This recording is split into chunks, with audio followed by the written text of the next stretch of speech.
Assalamualaikum po sa lahat po ng mga kapatid natin at sa lahat po ng subscribers ng Green Thumb TV. Mga ka-Green Thumb, ito po yung atin pong land preparation. Tapos na po tayong naglagay ng plastic mulch sa ibang bahagi. Kaya dahil maganda po yung panahon, umulan po kanina mga tanghali. Kaya medyo basa pa yung lupa. Kaya mas maganda nito mga ka-Green Thumb ay magsisimula na kaming mag transplant ng atin pong seedlings na Emperor F1. So ang basal natin mga ka-Green Thumb ay 1846.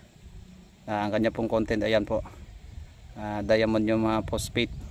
Phosphate po yung gusto ng lupa na ito mga ka-Green Thumb, dahil based po yan sa observation ko po nung mga nakaraang tanim ko po rito. Gustong gusto po ng lupa na ito, phosphate po yung kailangan.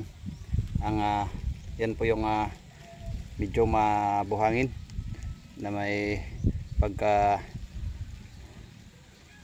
kulay brown yung lupa, kulay kape. Kaya ayan mga ka-Green Thumb, ito po yung gagamitin namin na pang basal mga ka-Green Thumb 1846. So ito nga po pala yung atin pong distansya ng atin pong taniman. Ayan, 14 inches po yung distansya niyan mga ka-Green Thumb. Yan, double row po yung inihanda natin mga ka-Green Thumb.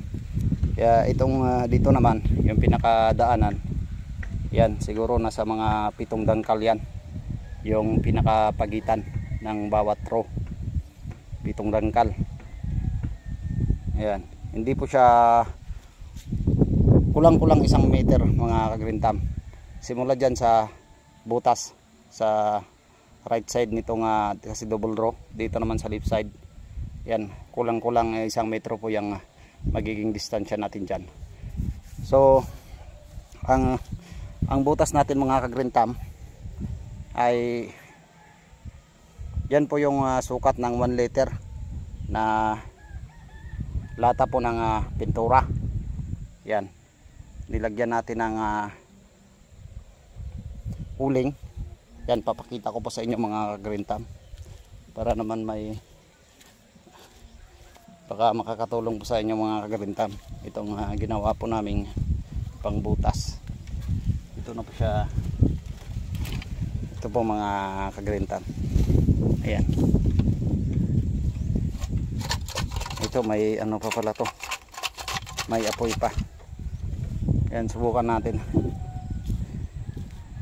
Ito po yung ginagamit naming pang butas. Ayan, ang handle pa nito ay bakal, square bar.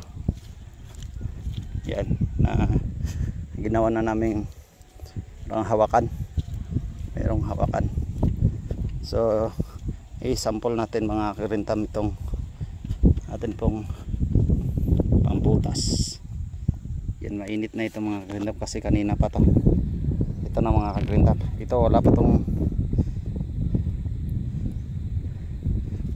dito. Ayan, yan. So dito tayo sa susunod.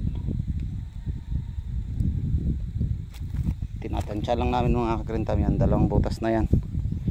Ayan, gagawa tayo ng pangatlo. Ayan mga Green Thumb. Ayan, so pagdagan pa natin.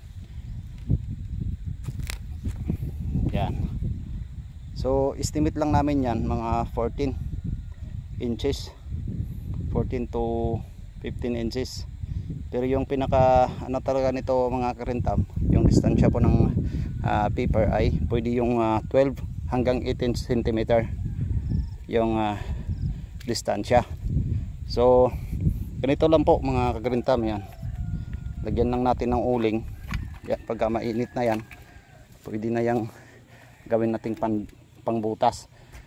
Yung ginamit namin is 1 liter na lata ng pintura.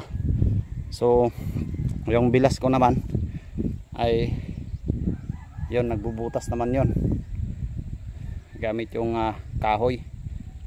Yan. So silipin natin mga green thumb para na makita nyo po yung kanya pong ginagawa. Ayan, dito pala sa kabila. Ayan.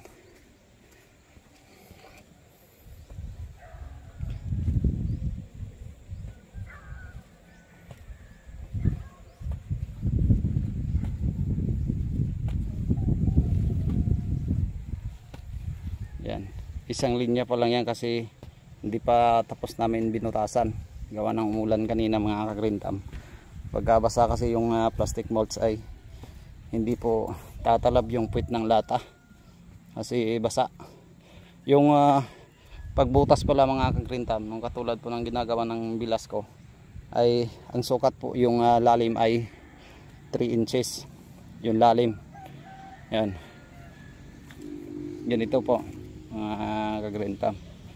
Ayan, 3 inches po yung lalim nito. Ayan. Pagkatapos malagyan po ng abono itong binili ko pong 1846. Ayan. Ang sukat po ng ating abono ay kahit 5 ml lang mga ka-green thumb. Yung kalahating kutsara lang. Ayan. Pagkatapos ay ilalagay na natin yan sa butas na ang sukat ng lalim ay 3 inches. Ayan. Yan na po yung basil natin mga ka-green thumb. Pagkatapos nyan, saka na tayo magtanim ay tatabunan natin ng mga 1 inches. Yan. Saka na natin ilalagay yung atin pong seedling na 25 days na Emperor F1. So yun lang po muna mga ka-green thumb, ano?